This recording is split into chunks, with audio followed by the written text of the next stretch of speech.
Bitcoin hoje pronto para iniciar uma semana e tem informações extremamente importantes para você começar a semana bem informado e sabendo o que você pode esperar desse mercado. Então vamos entender tudo agora e bem-vindo ao canal Investidor Modesto, tá? Olha só, a gente tem hoje o Bitcoin domingo, fechamento de domingo, uma atenção especial para o final de semana que está fechando o nosso candle semanal.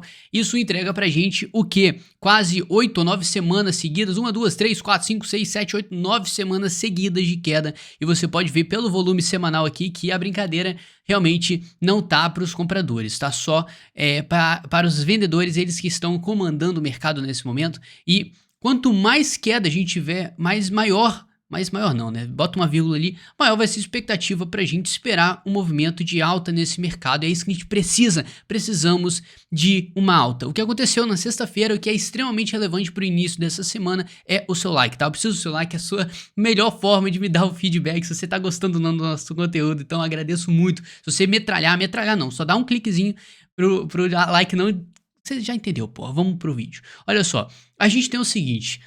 Final de semana, ele está dando continuidade ao movimento de sexta-feira. Sexta-feira, o S&P 500 deu um sinal de pullback, mas preste muita atenção. Esse sinal de pullback que a gente teve, ele já foi, em tese, confirmado. O que aconteceu foi que a gente teve uma onda de queda muito forte, depois disso, uma alta. Essa alta, ela fez e concluiu uma retração, que é o primeiro nível de Fibonacci, em 38% de retração. O que mostra pra gente que depois de uma queda, ele fez um respiro. A gente está, a partir desse momento, completamente com uma situação bem favorável para a gente voltar a cair no S&P 500 e ele completar esse pullback, visto que ele já bateu no primeiro alvo. O que aconteceu foi que o Bitcoin não seguiu essa mesma linha.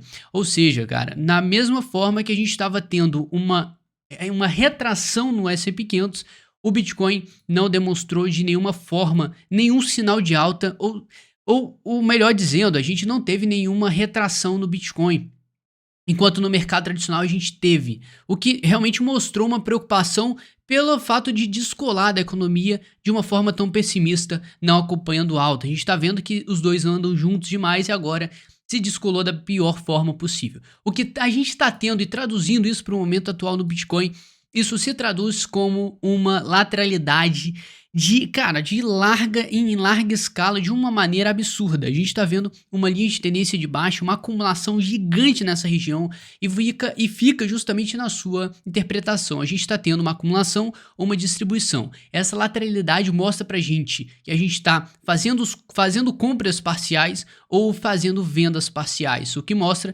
que se os grandões estiverem vendendo em grande escala, a gente pode ter mais queda e eles estão aproveitando essa lateralidade para se livrar das moedas, enquanto a gente do outro lado temos oportunidade de pessoas aos poucos fazendo suas compras para depois entregar alta. Então a gente está justamente no momento de lateralidade, não tem como a gente falar que vai subir ou vai cair. É claro que você apostar a favor da tendência fica fácil, né? Estamos caindo, vamos cair mais, isso é tranquilo. O que a gente está esperando e a gente fica de olho para ganhar dinheiro é no pullback, simplesmente na retração do mercado, que ali a gente consegue uma grana boa. Enquanto isso, a gente precisa olhar que isso aqui tá confirmando não, tá desenhando pra gente uma cunha. Essa cunha tende a entregar um movimento de alta e você pode ver que a gente tá realmente um movimento muito acumulado, são dias e dias, vão dar 20 dias que a gente tá nesse movimento lateral, enquanto a dominância fica ganhando cada vez mais espaço.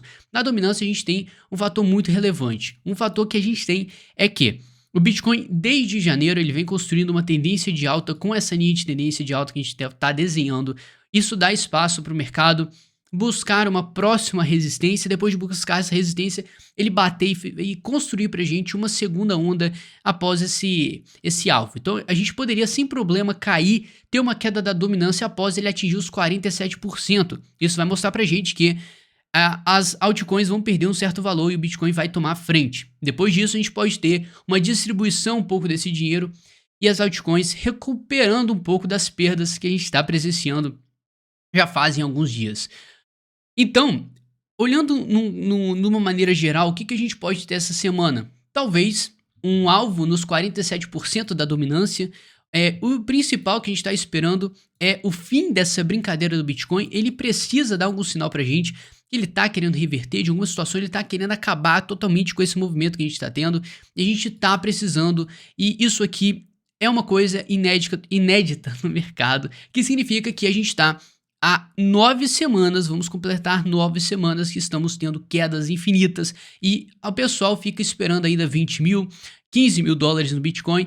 E o principal é que isso tudo vai ser causado pela capitulação, que é um movimento de queda intensiva, um movimento de queda que as pessoas que ainda estão segurando suas moedas vão se livrar de uma vez e vai despejar totalmente o mercado. Ou seja, temos ainda o medo disso, o mercado ainda espera um movimento desse. E isso é plausível estatisticamente? Sim. Só que ao mesmo tempo a gente tem esse gráfico que mostra as zonas mais confortáveis no mercado e as zonas mais desconfortáveis. Quando a gente vai caindo, a gente vai passando por várias etapas emocionais do mercado. Conta verde, a gente tem simplesmente uma euforia não, tá? A gente tem uma crença muito alta que a gente vai começar a fazer altas absurdas. Quando a gente chega no amarelo, o negócio fica um pouco de otimismo, ansiedade, o mercado fica um pouco ansioso e caramba, o que vai acontecer? A gente tá praticamente no meio ali.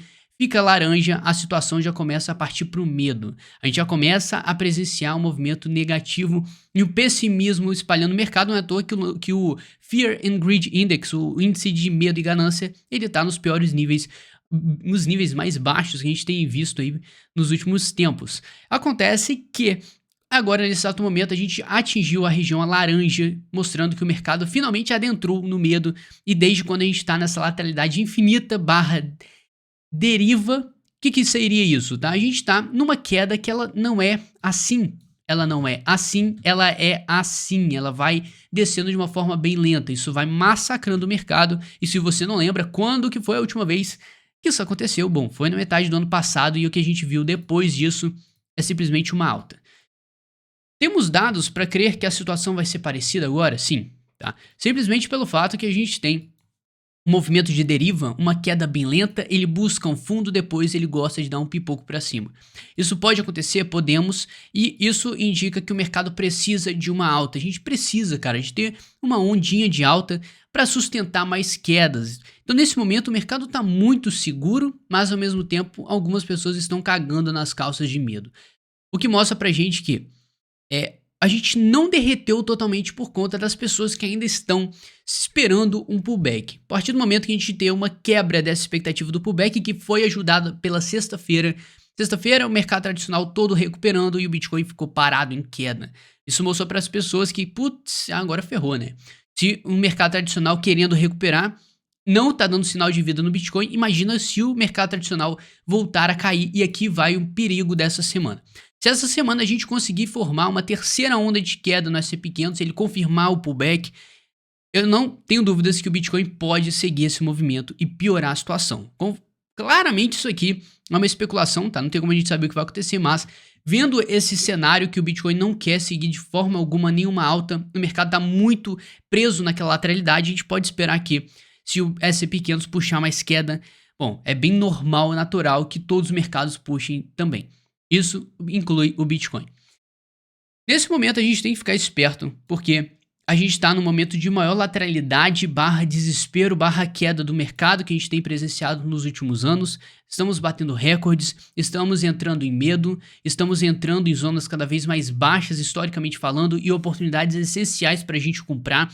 Ou seja, você quer focar no longo prazo, tá aí uma bela oportunidade para você começar a pensar em acumular. Claro que não tem hora certa, hora errada, mas agora é sim um momento muito oportuno para a gente comprar, porque pode parecer muito distante para você, mas quando a gente chega nesses níveis é tudo uma questão de ciclo, tá? O mercado, a economia, ela tem ciclos e você precisa entender em qual parte você tá nesse momento. Por isso a gente sempre fala para você entender todo o contexto para tomar a melhor decisão possível. E agora mostra pra gente que nós estamos um belo tempo aqui em queda e não tenha dúvidas que em algum momento na história a gente vai reverter a situação e daqui não vai para 0K, pode ficar tranquilo, tá? A nossa tecnologia, o que envolve o mercado, vai muito além de moedinha meme.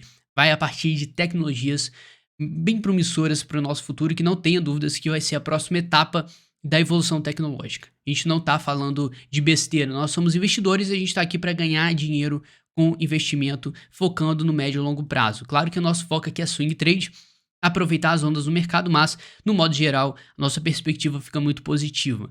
E agora a gente precisa observar a realização de lucro e prejuízo, e cada vez a gente vai estendendo mais e mais para prejuízos no mercado de formas consistentes. Depois que a gente teve a queda, tá? No início do ano passado, tá? No final do ano passado, a gente está presenciando quedas, acompanhadas de prejuízos no mercado. Isso mostra pra gente que o mercado está cada vez mais perdendo dinheiro, os investidores estão perdendo mais grana e fazendo uma limpa no mercado. E por outro lado, você já sabe para onde está indo esse dinheiro, né? Tá simplesmente indo para a mão de pessoas que estão aproveitando o desespero para comprar empresas, instituições, pessoas grandes com muito dinheiro, enquanto as pessoas que não têm experiência estão vendendo e os poucos que têm uma crença no mercado estão comprando agora. A gente tem dados que mostram pra gente que depois a gente teve essa queda que você está vendo, isso pode ter sido o início da capitulação, que seria a venda incansável de pessoas desesperadas. O mercado caiu, deu uma prova de queda, nossa, agora ferrou, tem que me livrar de tudo. Então esse movimento que a gente teve de queda pode ter sido uma excelente prova que o mercado todo ficou desesperado. E não foi só isso, tá? As altcoins derreteram 30% nesses dias, o que mostra pra gente que depois de um movimento tão triste, muito forte, com volume gigante, a gente tem uma calmaria agora que tá desenhando um movimento de reversão, que seria uma cunha, mas essa cunha tá muito fraca. Além disso, nós temos ainda um movimento de deriva do mercado. Então, tudo conflui pra gente ter uma resistência pra queda, tá? O que eu falei tudo assim, você pode não ter entendido, mas é uma resistência do lado comprador. A força compradora está conseguindo se manter muito bem e não deixando o preço perder a região dos 28. Se a gente for para o gráfico de 4 horas, pode ser, a gente vai perceber que o mercado está assim se segurando e tentando cada vez mais mostrar que eles não estão para brincadeira. Você pode ver simplesmente o mercado formando sombras. Essas sombras mostram que o mercado desceu e subiu logo em seguida. Não, aqui você não vai passar. E é isso que a gente tá conseguindo manter a gente nessa faixa de preço. Até o final da pergunta que vale milhões ser respondida. Qual força vai ceder o movimento primeiro? Os vendedores ou os compradores? Se os compradores não aguentarem, o preço cai. Se os vendedores não aguentarem segurar essa pressão vendedora, meu amigo, pressão compradora, perdão, tá? A gente tem uma pressão compradora nesse lado. Se eles não conseguirem manter essa pressão, bom, a gente vai subir.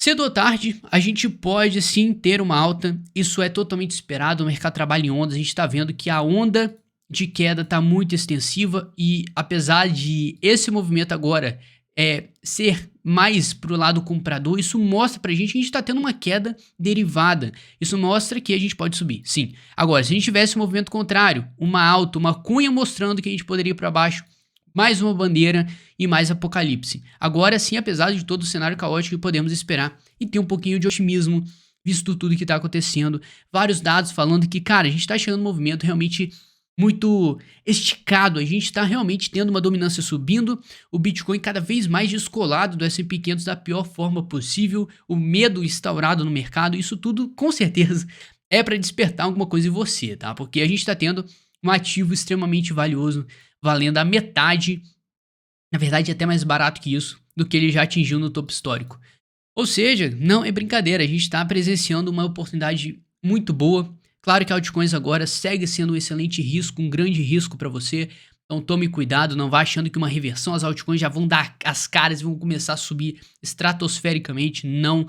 Tudo tem seu tempo, às vezes alguns estão esperando acabar essa lateralidade, outros já estão aproveitando para se posicionar. E você precisa gerenciar seu risco, lembrando de tudo que está acontecendo, a macroeconomia está empurrando cada vez mais o preço para baixo, apesar do Fed ter dado uma folguinha para os investidores, e pode ter sido motivo para o S&P 500 começar a dar um respiro, e a questão que fica é até onde vai esse pullback, lembrando que a partir desse momento a gente já pode voltar a cair no S&P 500, que a situação vai continuar sendo totalmente caótica. Mas, por outro lado, o Bitcoin tem um mercado extremamente específico com uma demanda diferente. Então, a queda do S&P 500, totalmente pessimista, às vezes pode ser diferente do Bitcoin. E é nesse momento que a gente vai reparar isso acontecendo. Em momentos que, às vezes, a euforia no Bitcoin, o Bitcoin ele precisa de uma alta que o S&P 500 não pode ajudar nisso. E aí que a gente pode ver o Bitcoin subindo, o S&P 500 caindo nessa história e aí sim descolando conforme a gente vai caindo e dando mais oportunidade. Então, para o olho de alguns, Bitcoin agora está em uma excelente promoção enquanto para outros a bolsa está mais atrativa e não vale a pena se expor em Bitcoin. Então, essa diferença de demanda e mentalidade é o que molda esse descolamento entre os mercados. A gente tem que ficar muito esperto nisso, e para você ficar mais esperto é se inscrever nesse canal. É muito importante não só para mim, mas para você acompanhar nosso conteúdo aqui, o meu conteúdo, na verdade, que é muito valioso, é muita informação que cria cada vez mais um mindset mais preparado para você lidar com esse mercado, que sem mindset, sem estratégia, sem emocional, bom, você não vai pra frente nesse mercado, tá? Tá ficando cada vez mais difícil de ganhar dinheiro e a gente precisa se qualificar nesse mercado. Tamo junto, forte abraço, boa semana pra você e é nóis, amanhã a gente se vê.